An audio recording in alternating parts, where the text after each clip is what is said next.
Okay, I don't know what part this video is, but I think it's like 5. Um, but yeah, so there the lady magically appeared and we were talking, and I think she was like telling a lot of lies and stuff, like, yeah, because people like to play me for my intelligence a lot. They want me to act more stupid than I am so they can hurt me in some kind of way, which I don't know why people would want to do that. But so anyway, but the lady was helping me, and she helped me get to a shelter. But the shelter that I stayed at, it was really nasty. They put me in a room that didn't have a door on it. They have a gate that is locked on the outside, but it didn't have a door on it.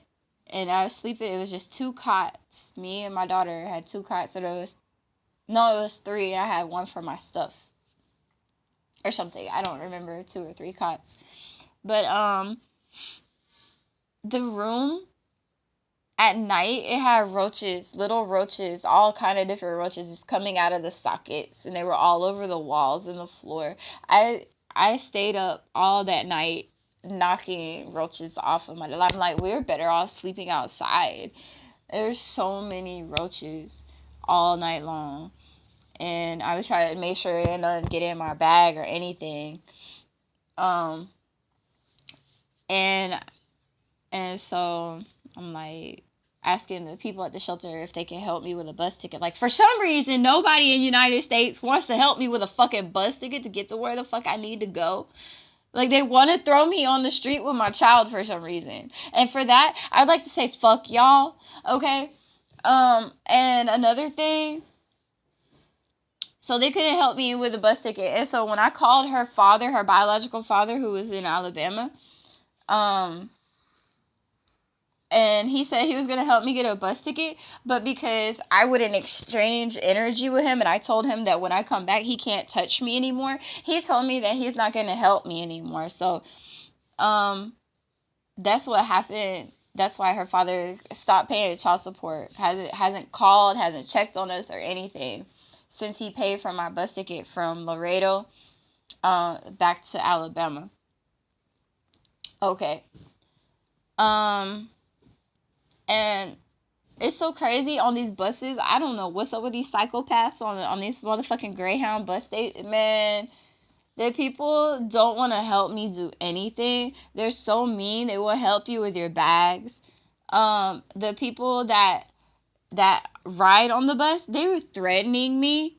Like, the lady was telling one of the guys to get off of the bus, and one of the guys, this was in I think it was in Houston. And the bus driver told the man to get off the bus, and I'm looking at him. I'm like, I'm an earth angel. I don't give a fuck what y'all feel. If I see somebody's upset, like, I care about you, motherfucker. You so stupid you don't understand, and I care about y'all. But I was looking at him, and he said, bitch, I'll punch you in your face when you keep looking at me. I got my baby and stuff. Like, they keep threatening me.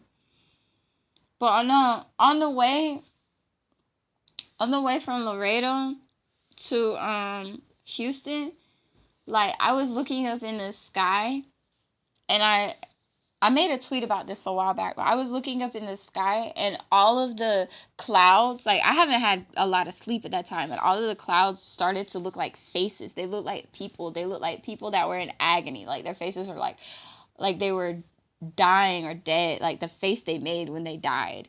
And I was just thinking, oh my God, are these the souls, the spirits of the people that died from the pandemic while I was gone? And that's just how I felt. I'm like, oh my God, they look like ghosts. It's like the way every single cloud that I saw looked like. And then I started seeing clouds that looked like dead babies. And I know I tweeted about this, but this event, and I kept looking at it, and I tried to ignore it for a long time. Like, I'm riding down, going down the freeway and stuff. And I tried to ignore it, and it just kept bothering me looking out the window. But I'm gonna continue on to part 6.